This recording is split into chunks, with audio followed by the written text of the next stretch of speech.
ठीक है, तो मैं ना फिर से पॉलिनॉमियल्स के बारे में डिस्कस कर रहा हूँ। और पॉलिनॉमियल्स में जो हम पढ़ेंगे आज मोनो, बायो, ट्रायो, ये तीनों पॉलिनॉमियल्स के पार्ट हैं। जैसे मोनो मीन्स जिसमें एक 1 डिग्री और जिसमें 2 डिग्री हो वो बायो, और जिसमें 3 डिग्री हो वो ट्रायो। और डिग्री क्या होती है ये भी मैं डिस्कस करूंगा। और ये सब डिस्कस करने के लिए मैंने सबसे लास्ट में लिखा हुआ है जनरल इक्वेशन ऑफ क्वाड्रेटिक या क्वाड्रेटिक इक्वेशंस। क्वाड्रेटिक इक्वेशन की जो जनरल इक्वेशन है उसी के थ्रू हम ये सारा का सारा जानेंगे।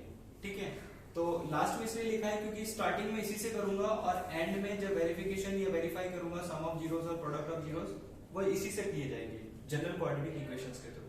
तो स्टार्ट करता हूं। अभी तक हमने नॉर्मली जो पॉलिनॉमियल्स में पढ़ा, एक इक्वेशन से उठाते हैं क्वाड्रेटिक इक्वेशन जो होती है, ये होती है क्वाड्रेटिक इक्वेशन जो हमने अभी तक पढ़ा, ax² plus bx plus c equal to 0। This is a quadratic equation. इसमें क्या होता है, जो वेरिएबल की पावर होती है, जैसे ये वेरिएबल की पावर है जिसके ऊपर कुछ नहीं होता, फॉर एग्जांपल जैसे y है तो y can be written as y की पावर 1, इसमें इसकी पावर 1 मानी जाएगी। तो हाईएस्ट पावर जो होगी किसी भी इक्वेशन की, उसी के बेसिस पे उसकी डिग्री बोली जाएगी। तो एक क्वाड्रेटिक इक्वेशन की जो डिग्री होती है वो डिग्री होती है 2। क्वाड्रेटिक इक्वेशन की डिग्री होती है 2।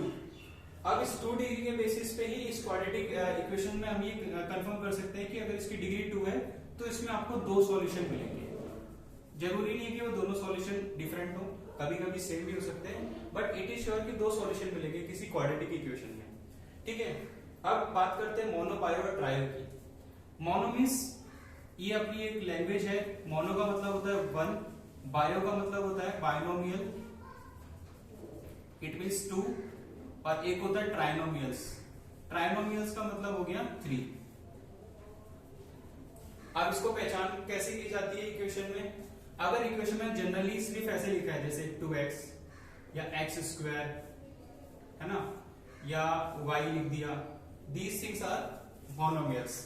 बाइनोमियल्स में क्या होगा, जैसे 2y प्लस y², दो है इसमें, तो ये बाइनोमियल्स में आएगा। लेकिन ऐसा कभी नहीं होगा 2y मल्टीप्लाई x, ये मल्टीप्लीकेशन है, ये बाइनोमियल्स में नहीं आएगा।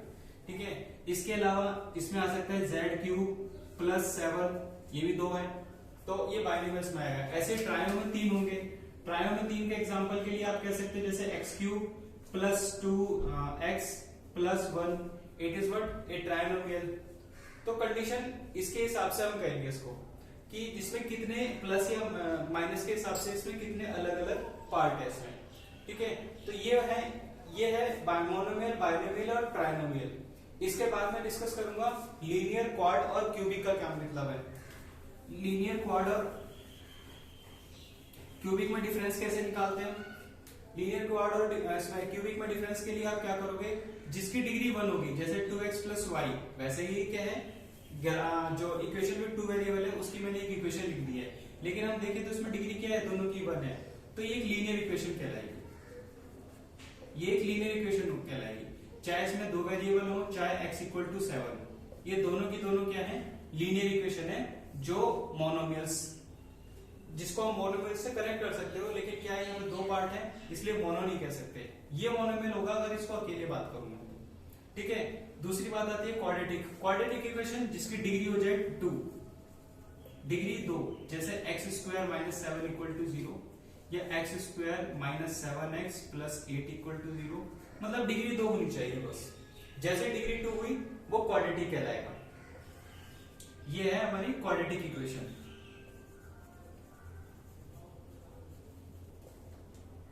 क्वाड्रेटिक इक्वेशन, ठीक है। अब ऐसे क्यूबिक होगा, क्यूबिक में 3 आएगी, जैसे x³ plus x² minus 7x plus 8 equal to 0।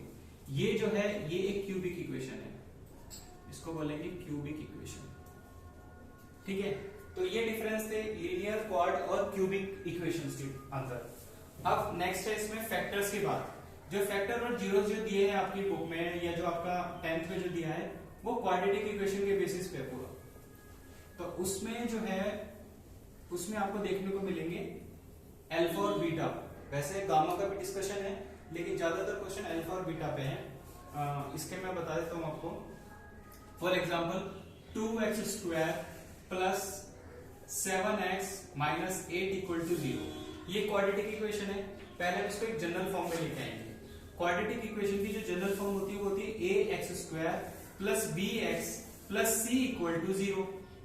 अब इसके हिसाब से अगर मैं इसको कंपेयर करूं तो यहाँ पे क्या आएगा, यहाँ पे आएगा 2x² प्लस 7x, इसके बाद प्लस c है तो यहाँ पे प्लस लिया जाएगा और माइनस 8 को ब्रैकेट में एडजस्ट कर दूं। इससे क्या है, मेरे पास पर्टिकुलर अलग अलग वैल्यू मेरे को पता लग रही है कि ये a की वैल्यू है, ये b की वैल्यू है और ये c की वैल्यू है। ठीक है, तो एक फॉर्मूला है alpha plus beta, alpha and beta are what, zeros. यही है जीरोस जिसका डिस्कशन हो रहा है पॉलिनोमियल्स के अंदर। Alpha plus beta is the sum of zeros, sum of zeros is equal to always minus B upon A. तो जो मैंने इक्वेशन बनाई है, अगर इस इक्वेशन के बिहाफ पे आप इसका वैल्यू लिखना चाहो तो हम कह सकते हैं b की वैल्यू 7 दी है, माइनस ऑलरेडी फॉर्मूला में, तो ये आएगा माइनस 7 अपॉन a की वैल्यू है 2। और ऐसे ही है एक product of zeros, product of zeros means alpha into beta, that means यहाँ पे वैल्यू कितनी दी है, वैसे इसका फॉर्मूला है c अपॉन a, यहाँ पे c की वैल्यू स्पेशली सीधा माइनस 8 दी हुई है, 8 होती तो सिर्फ 8 लिखता मैं, अपॉन a की वैल्यू है 2, ये रिड्यूस हो जाएगा तो वैल्यू आएगी माइनस 4। ठीक है, ये होते हैं हमारे जीरोस। अब जीरोस और फैक्टर में क्या सिमिलरिटी है, ये किस तरीके से कनेक्शन है, इसके बारे में डिस्कस करते हैं।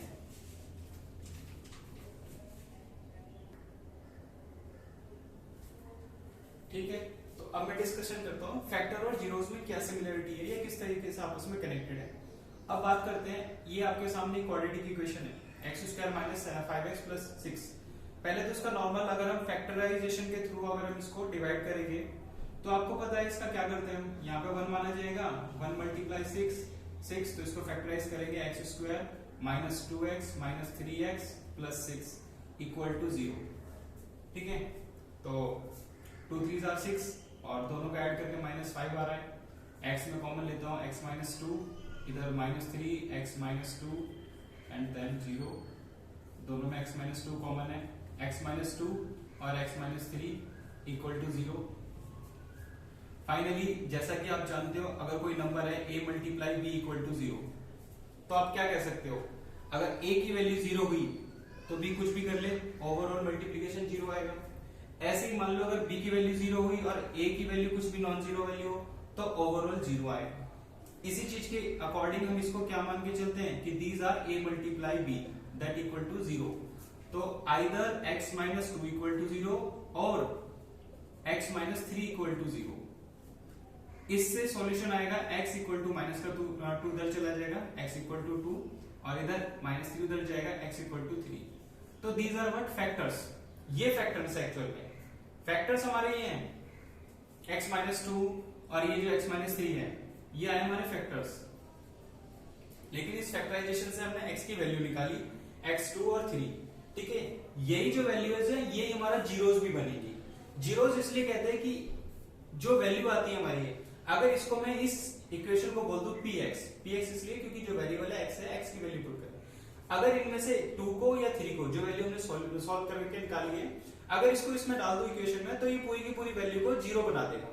जैसे कि आप देख लो x² वाली x² माइनस 5x प्लस 6, ये कंडीशन है, इसे मान लो 0 डाल देता हूं। 3 का square minus 5 multiply by 3 plus 6 equal to 0।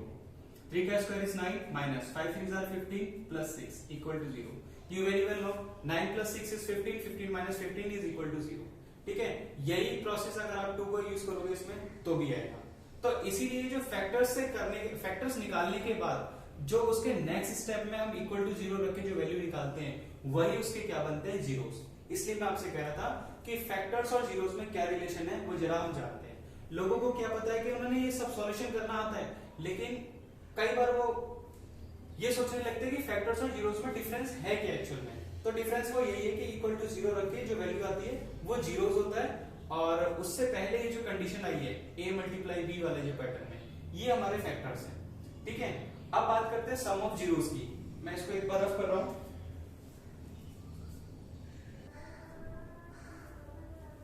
ठीक है, तो अभी हमने सॉल्यूशन निकाला था इसका, जो जीरोस निकाले x इक्वल टू 2 और 3, ये वो दोनों वैल्यू है जिसको अगर मैं इस इक्वेशन में डाल दूं तो ओवरऑल 0 बना देंगे। That's why they called as zeros.